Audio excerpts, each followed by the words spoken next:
Me encuentro en este momento con el licenciado Miguel Baires con respecto a esta nueva reforma, licenciado, que se quiere hacer a lo que es la ley de política limpia.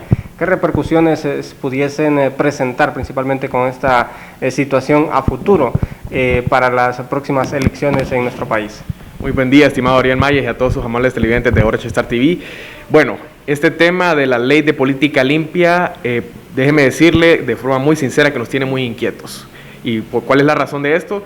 Es porque ahora que escuchamos de estas reformas, que parecen en teoría muy buenas, y que incluso nosotros acompañamos a lo que propone el CESPAD, que es el Centro de Estudios para la Democracia aquí en Honduras, que es una asociación civil, de carácter civil, y que acompañamos sus iniciativas, creemos de que más que esas reformas, lo que se necesita es que los políticos hondureños se disciplinen y comiencen a respetar como tal la ley de política limpia y la ley electoral general. ¿Por qué digo esto? Porque ya teníamos una ley de política limpia que rezaba en algunos artículos ciertas prohibiciones y que a la hora de la hora, cuando se aproximaba el proceso electoral primario de marzo de este año, se cambiaron. Fueron cambios de última hora para favorecer intereses de ciertos candidatos. Entonces no podemos estar en ese juego porque entonces, ¿para qué hacemos una ley si a última hora no nos vamos a regir por el reglamento que nos dice la ley, sino que vamos a estar haciendo cambios que favorezcan intereses? Y pongo el ejemplo claro. Teníamos la prohibición, o mejor dicho, la ley obligaba a que todos los candidatos aperturaran una cuenta bancaria para manejar los fondos de su campaña. Esto en aras de tener mayor transparencia y de acceso a la información pública de cómo se manejaban y de dónde provenían las fuentes de financiamiento de la campaña de cada candidato.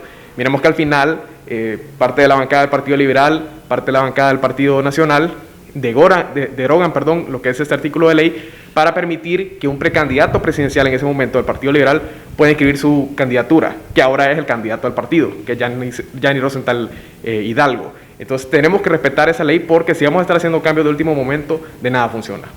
Licenciado, sin duda alguna, pues con esta situación que usted menciona, muchos políticos en nuestro país, todas estas situaciones no las respetan y tampoco cumplen muchos los requisitos que se piden por parte de esta ley.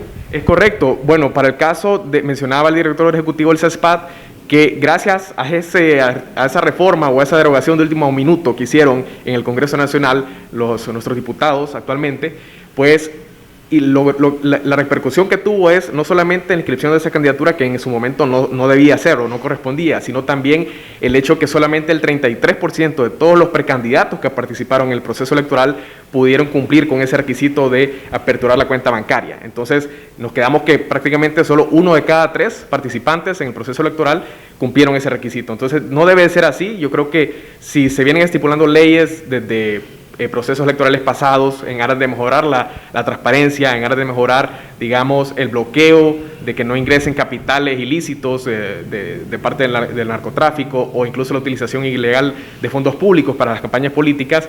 Si tenemos ese tipo de ley que son muy buenas, hay que cumplirlas, porque de nada sirve, como les mencionaba, que estemos haciendo cambios y reformas a último minuto para desvirtuar el espíritu de esa misma ley. Ahora, licenciado, ¿qué pudiésemos esperar de estas nuevas reformas que posiblemente se estén haciendo a esta ley? Bueno, las iniciativas son muy buenas, Ariel. Debemos reconocer que las iniciativas son buenas porque lo que tratan es mejorar justamente esas lagunas o esas ventanas que ha dejado la ley actual. Es decir, incluir algunos aspectos que son muy importantes, como por ejemplo el hecho de que una empresa que trabaje con el gobierno, una empresa mercantil de carácter privado, que tenga la concesión, por ejemplo, de las carreteras, no puede hacer aportes a las campañas políticas, porque sabemos que ahí se juegan muchos intereses. Entonces, en aras de la transparencia e incluso de la equidad y la justicia para el proceso electoral, no debe de ocurrir eso. Entonces, yo creo que, por ejemplo, esa iniciativa es muy buena. Como les recalcaba, lo importante es que si se hacen las reformas, se cumplan y se respeten y nos rijamos con unas reglas claras al momento de ir al proceso electoral general de noviembre.